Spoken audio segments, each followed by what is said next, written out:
Para superar este reto es necesario conocer las opciones de dibujo que nos ofrece Scratch y que fundamentalmente se basan en el hecho de que cada sprite tiene asociado un lápiz con el que al moverse puede dejar su trayectoria marcada sobre el escenario. Las opciones de este lápiz están disponibles en la categoría lápiz y vemos aquí en la zona inferior que el lápiz de cada actor tiene 3 parámetros configurables. Por un lado podemos configurar su color, también podemos configurar su tamaño o grosor y por último podemos configurar su intensidad o nivel de transparencia. Las dos operaciones fundamentales que podemos llevar a cabo sobre el lápiz son bajarlo o subirlo. Si bajamos el lápiz, lo estaremos poniendo en contacto con el papel o activando que dibuje, de tal forma que si a continuación movemos el sprite, su trayectoria quedará marcada sobre el escenario. Por el contrario, si subimos el lápiz, estaremos separándolo del papel o desactivando que dibuje, es decir, que si a continuación movemos el sprite, su trayectoria no quedará marcada sobre el escenario. Hay 3 detalles sobre el lápiz que es importante conocer. El primero de ellos es que los lápices de todos los actores comparten un mismo lienzo, es decir, todos ellos dibujan sobre la misma capa. Esto es importante porque si en algún momento ejecutamos el comando borrar de algún actor, por ejemplo en este momento yo tengo seleccionado el actor gato, pues si ejecutase su comando borrar, se borraría todo el lienzo, no solo lo que hubiera podido dibujar el gato, es decir, se borraría todo lo que hubieran dibujado todos los actores hasta ese momento. El segundo detalle importante es que este lienzo común en el que dibujan todos los lápices se encuentran por encima del fondo del escenario pero por debajo de cualquier actor que pudiera haber en el proyecto. Esto quiere decir que jamás vamos a poder dibujar con el lápiz un trazo que pase por encima de un actor. Y por último, cuando dos trazos se solapan, prevalece el último que se ha dibujado. Esto es una obviedad. El trazo que se dibuja después oculta o solapa al que se ha dibujado anteriormente. Sin embargo, me va a permitir poner de manifiesto una sutileza en la ejecución de los programas en Scratch. Para ello he preparado este proyecto en el que tengo 2 actores, un gato y un hipopótamo. Ambos tienen básicamente el mismo programa, que es este de aquí.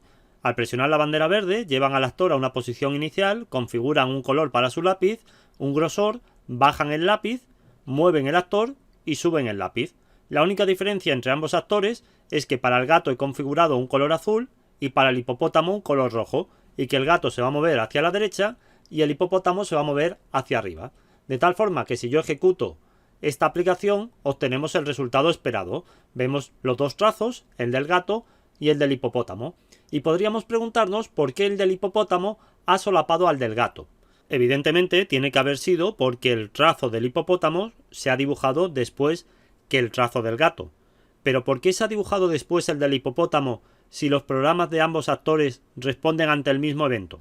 Tenemos aquí el gato y vemos que su programa responde al evento al presionar la bandera verde. Y vemos que para el hipopótamo también responde al mismo evento. ¿Por qué se ha ejecutado entonces después el del hipopótamo?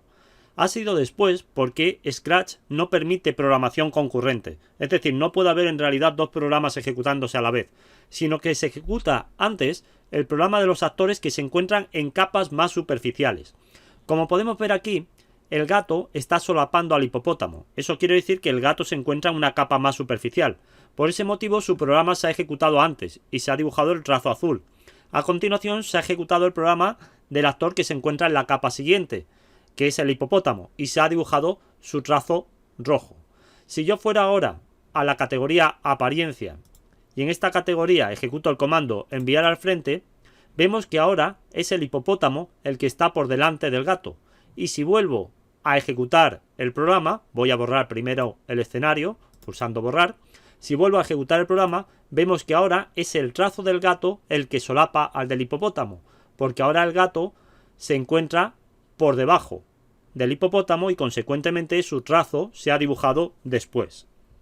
Supongamos ahora que cuando el gato termina de dibujar su trazo, le pedimos que envíe un mensaje. Para ello voy al actor gato y le voy a indicar de la categoría eventos que quiero que al terminar envíe el mensaje 1. Y voy a ir al hipopótamo y en el hipopótamo voy a colocar un oyente de evento que al recibir el mensaje 1 haga que el hipopótamo se desplace hacia la izquierda y vuelva a bajar. Para ello lo primero que voy a hacer es ir a la categoría movimiento y le voy a decir que cambie su posición X por -50. A continuación le voy a pedir que baje el lápiz A continuación, de la categoría movimiento, le voy a pedir que cambie su valor de ordenada por menos 150 y que vuelva a subir el lápiz. Voy a borrar el lienzo y voy a ejecutar la aplicación, y lo que vamos a ver ahora es que cuando el hipopótamo sube, su trazo queda por debajo del gato. Sin embargo, cuando el hipopótamo baja, su trazo queda por encima porque se dibuja después que el trazo del gato. Para finalizar esta introducción quiero fijarme en el comando sellar, que lo que hace es dibujar al actor sobre el lienzo de los lápices. En cierta forma es como si tuviéramos un tampón con la forma del actor y al ejecutar este comando estampásemos el tampón sobre el lienzo. Por ejemplo, yo voy a colocar este comando aquí y así cuando reciba el mensaje el hipopótamo se sellará. Voy a borrar el lienzo, voy a ejecutar la aplicación y vemos que efectivamente el hipopótamo ha subido. Ahí lo hemos sellado. Este no es el actor, es un dibujo del actor. Y luego el hipopótamo ha vuelto a bajar y ahora se encuentra aquí. Este es el verdadero actor. El reto que quiero proponer es el siguiente. Partiendo del proyecto 133.684.599, en el que tenemos un cañón y un deslizador y el código necesario para que cuando el usuario arrastre el deslizador varíe el ángulo del cañón, lo que quiero es que cuando el usuario pulse el botón fuego, el sprite proyectil salga desde el cañón, dibuje su trayectoria parabólica y caiga al suelo. El resultado tiene que ser similar al que muestro aquí. Vemos que tenemos el código para variar el ángulo del cañón. Cuando se pulsa el botón fuego, vemos que efectivamente el proyectil traza su trayectoria. Y no solamente la traza, sino que va sellándose cada intervalo de tiempo. De tal forma que si, por ejemplo, el alumno elige un ángulo muy vertical, vamos a poder ver claramente cómo se va alcanzando la velocidad nula en este punto, porque quedan los sellos más próximos.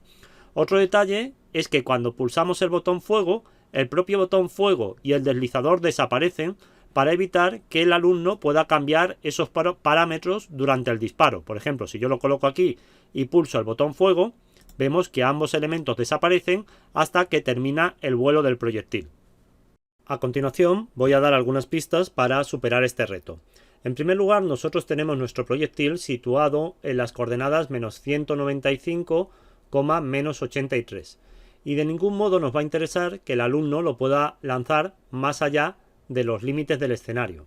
En Scratch sabemos que la CISA máxima es 240. Como parámetro de nuestro problema vamos a utilizar el ángulo alfa de disparo. Entonces lo que vamos a tener que hacer es limitar la velocidad inicial para que de ningún modo el proyectil pueda salir del escenario.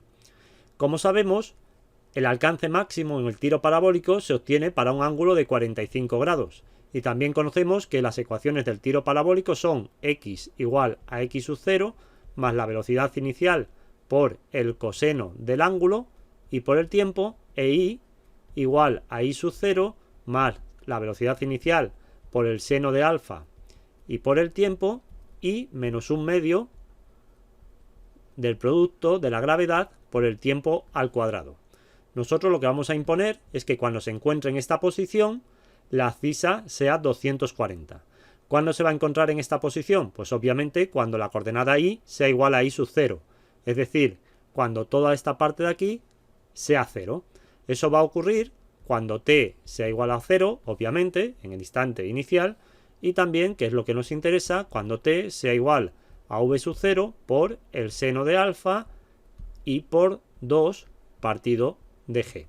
De tal forma que entrando con este valor de t en la ecuación de las abscisas e imponiendo que la abscisa máxima sea 240 y que el ángulo sea 45, obtenemos que 240 es igual a menos 195 más v sub 0 por el coseno de 45 y por el tiempo, que es este que hemos calculado aquí, es decir, por v sub 0 por el seno de 45 por 2 y partido de g.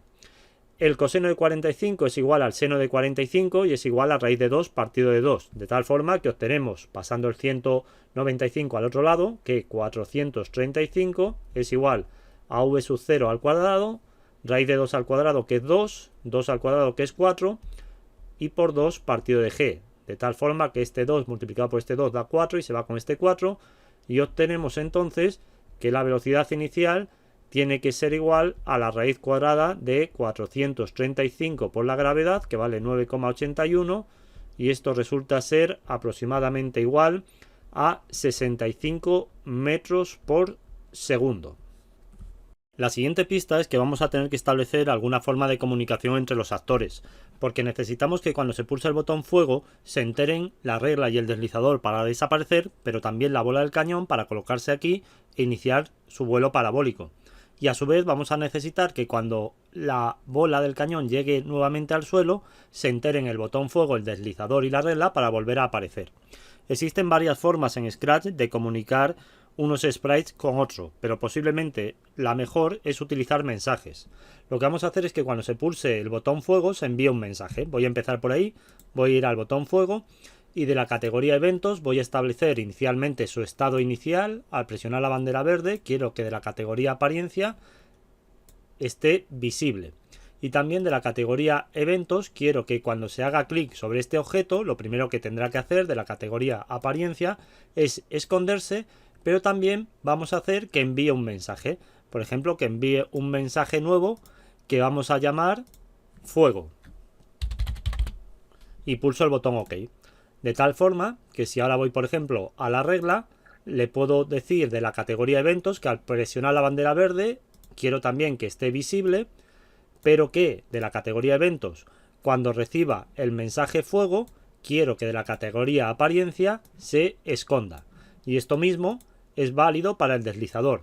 Voy a aprovechar que ya tengo este código aquí y voy a añadir mostrar y voy a añadir el siguiente código, que es que al recibir fuego quiero que de la categoría apariencia se esconda. Por último me faltaría el proyectil, que lo que vamos a hacer con él es que inicialmente esté oculto, pero que cuando reciba el mensaje fuego debe irse a la posición del tubo del cañón y mostrarse. Y a continuación entrará en un bucle que será el bucle que realice el disparo. Ese bucle lo vamos a encontrar en la categoría control y vamos a utilizar este tipo, repetir hasta que. Y aquí la condición que vamos a poner es muy importante, porque hasta cuándo tenemos que hacer que la bala del cañón se mueva. Tenemos que hacer que se mueva hasta que su ordenada vuelva a coincidir con el suelo, que si recordamos era menos 83. Entonces tendríamos que ir a operadores y la primera tentación es utilizar un igual para decir repetir hasta que la ordenada sea menos 83. Sin embargo, esto no es una buena idea porque puede ocurrir que el cálculo de la ordenada en vez de dar menos 83 dé por ejemplo menos 83,17 y entonces esta operación no se evaluaría como válida. Es mejor utilizar en este caso un menor que. Vamos a la categoría de sensores y vamos a indicar, perdón, a la categoría de movimiento y vamos a indicar que queremos que la posición en Y sea menor que en menos 83. Es decir, este bucle va a estar actualizando constantemente la posición de la bala del cañón hasta que llegue por debajo de menos 83. Y en ese momento, ¿qué vamos a hacer? Pues en ese momento vamos a enviar el segundo mensaje. Para ello voy a la categoría eventos y voy a indicar que quiero enviar un nuevo mensaje. Este mensaje lo voy a llamar fin fuego. Pulso OK y ahora regreso nuevamente al botón fuego y le indico que cuando reciba fin de fuego quiero de la categoría apariencia que se muestre. En el deslizador exactamente lo mismo. Cuando reciba fin de fuego quiero de la categoría apariencia que se muestre y por último en la regla exactamente igual. Al recibir fin de fuego quiero de la categoría apariencia que se muestre. Por último, ya solamente me faltaría regresar nuevamente al proyectil y configurar su movimiento. Pero me encuentro aquí con que las ecuaciones del movimiento parabólico requieren dos parámetros, el tiempo y el ángulo, de tal forma que voy a tener que recordar esos dos valores. Si tengo que recordar algo en programación voy a tener que utilizar variables, y para crear variables voy a datos y voy a crear una primera variable que voy a llamar ángulo y una segunda variable que voy a llamar tiempo. Pulso OK y lo primero que voy a hacer es aprovechar que en el tubo del cañón ya tengo un bucle perpetuo que está actualizando su dirección, adaptándola siempre a la posición del deslizador. Pues lo que voy a hacer es que además de actualizar su dirección, actualice la variable ángulo. Para ello voy a poner que quiero fijar el valor de ángulo y podríamos sentirnos tentados a utilizar aquí directamente la dirección del tubo del cañón, pero hay que tener cuidado porque tenemos que recordar que Scratch utiliza como origen de arcos el eje vertical y sin embargo en la resolución de nuestro problema nosotros hemos medido alfa desde el eje horizontal. Entonces aquí tendríamos que poner 90 menos la dirección del cañón. Voy a operadores, cojo un operador de resta y pongo aquí 90 y de la categoría movimiento tomo la dirección del cañón. De esta forma en todo momento tendré actualizada la variable ángulo con el ángulo que el cañón forma con la horizontal. Y ahora ya sí podría regresar al proyectil y fijar los valores iniciales. Por ejemplo aquí de la categoría datos vamos a fijar inicialmente el valor de tiempo a 0 y vamos a indicar también que queremos que en cada iteración se incremente el tiempo, por ejemplo en medio segundo. Y ahora ya solo me queda cambiar la posición de la bola del cañón en cada iteración. Para ello voy a la categoría movimiento, tomo un bloque de tipo irá y lo que tengo que hacer es colocar aquí la ecuación de la abscisa y aquí la ecuación de la ordenada. Sabemos que la ecuación de la abscisa es x sub 0 más v sub 0 coseno de alfa t. Entonces voy a ir a la categoría de operadores, voy a empezar con un operador más. Aquí tengo que colocar x sub 0 que es menos 195 más v sub 0 por el coseno de alfa y por t, es decir, necesito ahí un operador de producto y otro operador de producto, v sub 0 que es 65, el coseno del ángulo, el coseno lo obtengo de este bloque de aquí, que lo puedo configurar para que me dé el coseno. Es importante tener en cuenta que en Scratch las funciones trigonométricas no funcionan en radianes, sino en grados. Ahora aquí de datos tomo el valor del ángulo y ya por último me falta el tiempo, con lo cual ya tendría la ecuación de la abscisa y podría colocarla aquí. Solamente me restaría la ecuación de la ordenada y también para que se vaya apareciendo la trayectoria lo que voy a ir es a la categoría lápiz y lo que vamos a hacer es que en primer lugar vamos a cambiar el color del lápiz. Voy a colocarlo aquí y lo vamos a cambiar por ejemplo por 20 unidades. El color puede variar entre 0 y 200. Lo voy a cambiar en 20. A continuación lo que voy a hacer es bajar el lápiz para que empiece a dibujar. Y además en cada iteración lo que voy a hacer es sellar la bala del cañón. De esta forma vamos a poder ir viendo la bala del cañón a lo largo de su trayectoria. Por último voy a subir el lápiz cuando termine la ejecución del vuelo. Y voy a ocultar la bala tomando de la categoría apariencia el bloque esconder. De tal forma que lo único que faltaría para terminar este reto es completar la ecuación de la ordenada.